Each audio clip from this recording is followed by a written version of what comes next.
Breaking news చూస్తున్నా మంత్రి కొండా సురేఖను ఉద్దేశించి ఎమ్మెల్యే కడియం శ్రీహరి పరోక్ష వ్యాఖ్యలు చేశారు.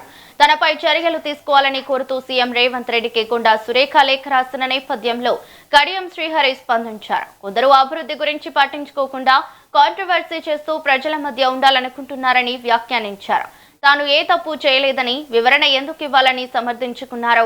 దేవాదాయ శాఖ అధికారులతో తాను సమీక్ష నిర్వహించలేదన్నారు. సమస్యలు విన్నవించానని తన వద్దకు అధికారులను పిలిస్తే అది సమీక్ష అవుతుంది, కానీ దేవాదాయ శాఖపై సమీక్ష చేసే హక్కు తనకు తెలుసన్నారు.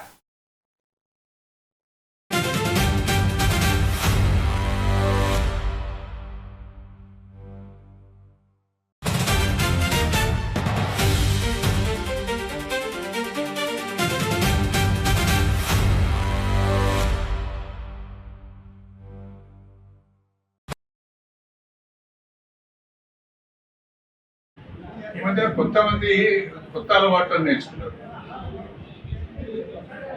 అభివృద్ధి గురించి పట్టించుకుని వాళ్ళు, ప్రజల మధ్యన ఉండని వాళ్ళు ఏదో ఒక కాంట్రవర్సీని క్రియేట్ చేసుకోవడం, ఆ కాంట్రవర్సీ ద్వారా ప్రజలు ఉండటానికి ప్రయత్నం చేస్తున్నారు. ఇది మంచి పద్ధతిగా, మంచి పరిణామం కాదు. కాబట్టి నేను ఎవరికి వివరణ ఇవ్వాల్సిన అవసరం లేదు. నేను ఎక్కడ తప్పు చేయలేదు, వివరణ అడిగే పరిస్థితి కూడా రాదు. నా ప్రాథమిక హక్కు నేను ఉపయోగించుకున్నాను. అధికారుల దగ్గరికే వెళ్ళొద్దు అనేది నేను ఎక్కడ వెళ్ళలేదు. మాకు తెలియకుండా మా శాఖ అధికారుల దగ్గరికి వెళ్ళొద్దు అనేది నేను ఎక్కడ వెళ్ళలేదు. కొత్తగా వింటున్నాను. ఇది మంచిది కాదు. మనము అభివృద్ధి పైన దృష్టి పెట్టాలి, సంక్షేమం పైన దృష్టి పెట్టాలి. ఇవాళ ఉమ్మడి వరంగల్ జిల్లాకు వరప్రదాయాన్ని దేవాదాయ ప్రాజెక్టు. తీవ్రమైన వర్షాభావ పరిస్థితులు ఉన్నాయి. రైతులు వర్షాలు పడతాయో లేవో అని ఆగవాగమవుతున్నారు, ఆందోళన చేస్తున్నారు.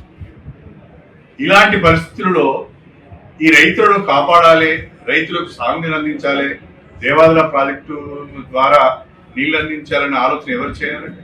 ఇంకా ఎంజేఎం హాస్పిటల్లో రెగ్యులర్ సూపరింటెండెంట్ లేడు. ఎవరు ఆలోచన చేయాలి? సూపర్ స్పెషాలిటీ హాస్పిటల్ ఇంతవరకు ప్రారంభోత్సవం అయితే లేదు. ఎవరు ఆలోచన చేయాలి? వరంగల్ అండర్ గ్రౌండ్ డ్రైనేజీకి శాంక్షన్ వచ్చింది. దానికి సంబంధించిన ఎస్టిమేట్స్ తయారు చేసి టెండర్స్ ఇవ్వాలి. ఎవరు పట్టించుకోవాలి? మనం చేయటానికి చాలా పనులు ఉన్నాయి. ఈ అనవసరమైన విషయాల్లోకి వెళ్ళి మన టైం వేస్ట్ చేసుకోవాలి. ప్రజల కొరకు ఏం చేయగలుగుతాం అనేది ఆలోచించాలి. మనకున్న అధికారం, మనకున్న పలుకుబడి, మనకున్న అవకాశాన్ని ప్రజల కొరకు ఉపయోగించుకోవాలి తప్ప వివాదాలు. ఈ మధ్య కొంతమంది కొత్త అలవాట్లను నేర్చుకున్నారు.